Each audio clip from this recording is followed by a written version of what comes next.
गणतंत्र दिवस है और आने वाले वक्त में 13 जनवरी को लोहड़ी का पर्व भी है। इसी के चलते सीमावर्ती जो भी इलाके हैं, इंटरनेशनल बॉर्डर के पास के इलाके हैं, उसी के साथ साथ लाइन ऑफ कंट्रोल के इलाके हैं, नेशनल हाईवे, स्टेट हाईवेज और तमाम जो पब्लिक प्लेसेस हैं वहां पर सुरक्षा व्यवस्था और कड़ी कर दी गई है। सभी जो एजेंसीज हैं वो हाई अलर्ट पर नजर आ रहे हैं और इसी के साथ साथ जिला सांबा की खास तौर से अगर बात की जाए, क्योंकि जिला सांबा जो है वो इंटरनेशनल बॉर्डर के साथ सटा हुआ इलाका है। यहाँ पर हम देखते हैं अक्सर दिन के उजाले में या फिर रात के अंधेरे में, गर्मियां हो चाहे सर्दियां हो चाहे घना कोहरा हो, कोई भी परिस्थितियां हो, लगातार वहां पर पुलिस, बॉर्डर सिक्योरिटी फोर्सेस और बाकी की एजेंसीज काम कर रही हैं। फिलहाल ये तस्वीरें आपको दिखा रहे हैं जिला सांबा से, जहां पर नाके लगाए गए हैं क्योंकि त्योहारों को लेकर सुरक्षा एजेंसियां सतर्क हो गई हैं, अलर्ट मोड पर नजर आ रहे हैं क्योंकि गणतंत्र दिवस है, हमारा राष्ट्रीय पर्व है और राष्ट्रीय पर्व के चलते हर एक जगह पर अलग अलग तरीके से आयोजन होंगे और इन आयोजनों के अंदर हजारों की तादाद में लोग भी पहुंचेंगे। तो इस समय कोई अप्रिय घटना ना हो, इसीलिए हर एक आने जाने वाले व्यक्ति से पूछताछ हो रही है, नाकेबंदी की गई है, हर वाहन की जांच हो रही है और इन नाकों पर यात्रियों का रिकॉर्ड दर्ज किया जा रहा है और पुलिस की तरफ से विशेष चेकिंग अभियान लगातार जारी है। आपको बता दें क्योंकि त्योहार भी हैं और इसी के साथ साथ ठंड और घने कोहरे का फायदा उठाते हुए ये तमाम जो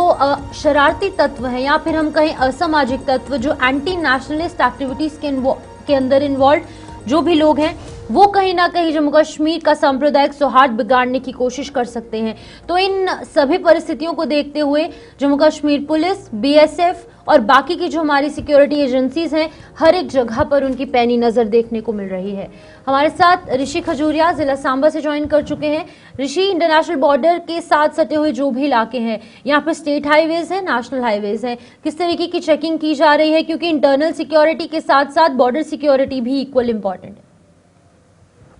देखिए, बिल्कुल आपको बता दें कि जिस तरह से इस समय धुंध कोहरा लगातार एक बड़ा चैलेंज बना हुआ है और धुंध कोहरे के साथ साथ आने वाले दिनों में आगामी गणतंत्र दिवस की तैयारी भी इस समय जो जोरों शोरों से की जा रही है। नेशनल इवेंट है हमारा और कहीं ना के लोगों के अंदर, लेकिन जो शरारती तत्व हैं, एंटी सोशल एलिमेंट्स हो या फिर एंटी नेशनल एलिमेंट्स हो, वो अपने नापाक इरादों में कामयाब होने की कोशिश करते हैं, जिसके चलते सिक्योरिटी ग्रिड को लगातार मजबूत किया जा रहा है। इंटरनेशनल बॉर्डर की सिक्योरिटी के साथ साथ हाईवे सिक्योरिटी हो या फिर पहाड़ी इलाकों की सिक्योरिटी हो, हर जगह सिक्योरिटी को पुख्ता किया गया है, चाक चौबंद किया गया है। हर आने जाने वाली गाड़ी की गहनता से जांच की जा रही है और जिस तरह से आपने देखा कि कठुआ एनकाउंटर को लेकर बात करें तो उसके बाद कल सांबा में भी एक संदिग्ध व्यक्ति को देखा गया। उस व्यक्ति को देखे जाने के बाद पर्टिकुलर उस एरिया में सिक्योरिटी फोर्सेस ने बड़े पैमाने पर कॉर्डन एंड सर्च ऑपरेशन शुरू किया। उसके साथ साथ संदिग्ध ने भी बताया, अपनी आंखों देखा हाल बताया कि क्या कुछ उस व्यक्ति ने ड्रेसअप था उसका, क्या कुछ उसके हाथ में ये सारी चीजें थी। तो कहीं ना कहीं इन चीजों से इनकार नहीं किया जा सकता, जिसके चलते लगातार सिक्योरिटी ग्रिड को मजबूत किया जा रहा है। वहीं अगर बात करें बॉर्डर से लेकर जो बॉर्डर नाकाज हैं उन्हें भी अलर्ट मोड पर रखा गया है, हाईवे नाकाज को भी अलर्ट मोड पर रखा गया है। और जिस तरह से कल आपने देखा कि देश के गृह मंत्री अमित शाह जी ने जम्मू कश्मीर की सिक्योरिटी रिव्यू मीटिंग जो दिल्ली में ली है, तो कहीं ना कहीं ये साफ तौर पर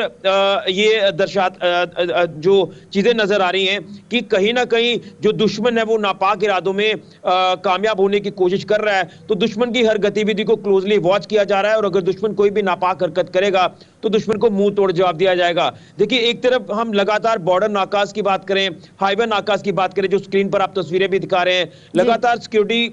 टाइटन की गई है, लेकिन दूसरी तरफ हमें कुछ चीजों को समझना होगा। आप पिछले दिनों से लगातार एक सिलसिला देख रहे हैं, जम्मू के हमारे सांबा जिला की बात करें, अलग अलग एरियाज में पीआईए मार्क्ड जो एयर बैलून्स हैं वो रिकवर हो रहे हैं। हालांकि हम अगर ये सोचे कि एयर बैलून है, हवा खत्म हुई तो वो कहीं भी आकर गिर सकता है, लेकिन उन पर्टिकुलर बैलून्स के ऊपर उर्दू के कुछ वर्ड्स का होना, कुछ इस तरह के अलग अलग मार्क्स का होना, ये साफ तौर पर कहीं ऐसा लग रहा है कि दुश्मन कोई साजिश रचने की कोशिश कर रहा है, दुश्मन कोई षड्यंत्र रचने की कोशिश कर रहा है, जिसके चलते इन सारी चीजों को लाइटली नहीं लिया जा सकता, जिसके चलते लगातार सिक्योरिटी ग्रिड को मजबूत किया जा रहा है। अब मात्र कुछ दिन बचे हुए गणतंत्र दिवस सेलिब्रेशंस को लेकर, तो उसमें कोई खलल बाधा ना हो, बॉर्डर पर बीएसएफ ने पेट्रोलिंग को लगातार इंटेंसिफाई कर दिया है। इसके साथ साथ इंटरनल सिक्योरिटी का आपने जिक्र किया, पुलिस ने लगातार अलग अलग इलाकों में नाके लगाना शुरू कर दिए हैं। एसओजी की टीमें लगातार अलग अलग इलाके खंगालती नजर आ रही हैं। एंटी टनल ऑपरेशंस हो, एंटी ड्रोन ऑपरेशंस हो, लगातार इन ऑपरेशंस को सरंजाम पहुंचाने की कोशिश की जा रही है। तो मकसद एक ही है कि कोई भी माहौल खराब ना हो और अगर अगर कोई माहौल खराब करने की कोशिश इन शरारती तत्वों द्वारा की जाती है, उसे किस तरह से विफल करना है, जिसको लेकर बीएसएफ, आर्मी,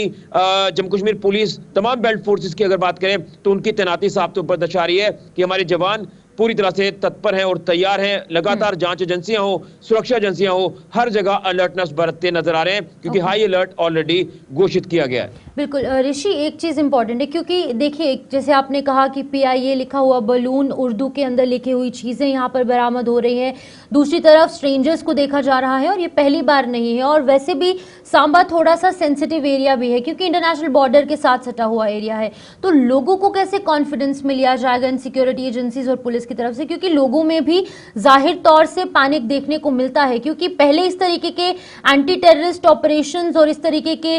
इतना ज़्यादा सिक्योरिटी ग्रिड जो है वो कश्मीर वैली में देखने को मिलता था। लेकिन अब पिछले कई महीनों से या पिछले 2 से 3 सालों के अंदर जम्मू में भी सेम सिचुएशन है। तो लोगों को कोई दिक्कत ना हो, लोग पैनिक ना हो, लोगों को कॉन्फिडेंस में कैसे लेना इंपॉर्टेंट है। देखिए ये बड़ा इंपॉर्टेंट है, इसमें लोग अपनी अच्छी भूमिका निभाते नजर आ रहे हैं। देखिए कहीं अगर इस तरह के संदिग्ध एयर बैलून मिलते हैं या संदिग्ध कोई वस्तु मिलती है या संदिग्ध व्यक्ति को देखा जाता है, तो वो लोग फौरन सिक्योरिटी फोर्सेस के साथ संपर्क करते हैं, उनको इतला करते हैं। इतला करने के बाद सिक्योरिटी फोर्सेस ऑन ग्राउंड पहुंचती हैं और अपने ऑपरेशन को जो वो सरंजाम पहुंचाने की कोशिश करते हैं। इसलिए लगातार लोगों से सिक्योरिटी फोर्सेस की तरफ से लगातार अपील की जा रही है कि अगर कोई संदिग्ध वस्तु, कोई संदिग्ध व्यक्ति या कोई भी संदिग्ध मूवमेंट आप अगर देखते हैं, कोई ऐसी चीजें रिपोर्ट होती है, तो फौरन हमें इतला करें। यहां पर लोगों का भी एक फर्ज है कि सिक्योरिटी फोर्सेस का साथ दें, क्योंकि देश की सुरक्षा सर्वोपरि है और कहीं ना कहीं अपने आप को कठिन परिस्थितियों में डालकर सिक्योरिटी फोर्सेस के जवान लगातार डटे रहते हैं। तो उसमें लोगों का भी सहयोग मांगा जा रहा है। जब भी कोई ऐसी कोई